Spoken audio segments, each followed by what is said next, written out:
Katika moyo wa mkoa wa Manyara, ndani ya kijiji tulivu cha Dareda, kuna hazina isiyojulikana na wengi.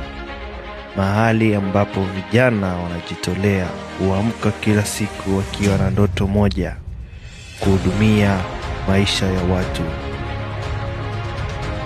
Hapa ndipo chuo cha uuguzi Dareda kinapojengwa juu ya misingi ya maadili, weledi na huruma. Kwa zaidi ya miongo kadhaa kimekuwa kitovu cha malezi ya wauguzi waliobobea kitaalamu na kiroho. Kwa vitendo, elimu na moyo wa huduma, Dareda School of Nursing huandaa kizazi cha wahudumu wa afya walio tayari kukabiliana na changamoto za ulimwengu wa sasa. Safari ya mabadiliko, huduma, matumaini inaanzia hapa.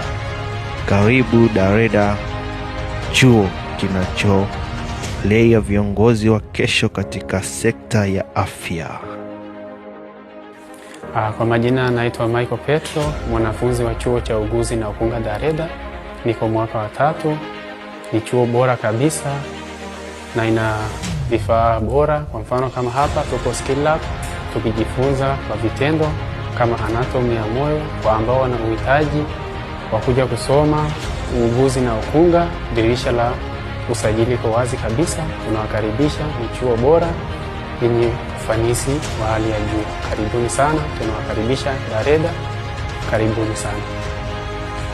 Kwa majina yangu naitwa Nenato Ubaso, ni mwanafunzi wa chuo cha uuguzi na ukunga Dareda. Nipo mwaka wa 1. Mfano wa vifaa ambavyo tunatumia, kuna structure hii hapa ambayo ni human skeleton. Hii hapa inatumika kutufundisha jinsi mwanadamu alivyo ndani, ni structure ya mwanadamu inavyoonekana, au tunasema ni anatomy ya binadamu anavyoonekana. Kwa hiyo tunakaribisha sana, karibuni sana katika chuo chetu. Ni chuo bora sana, dirisha liko wazi, mnakaribisha sana.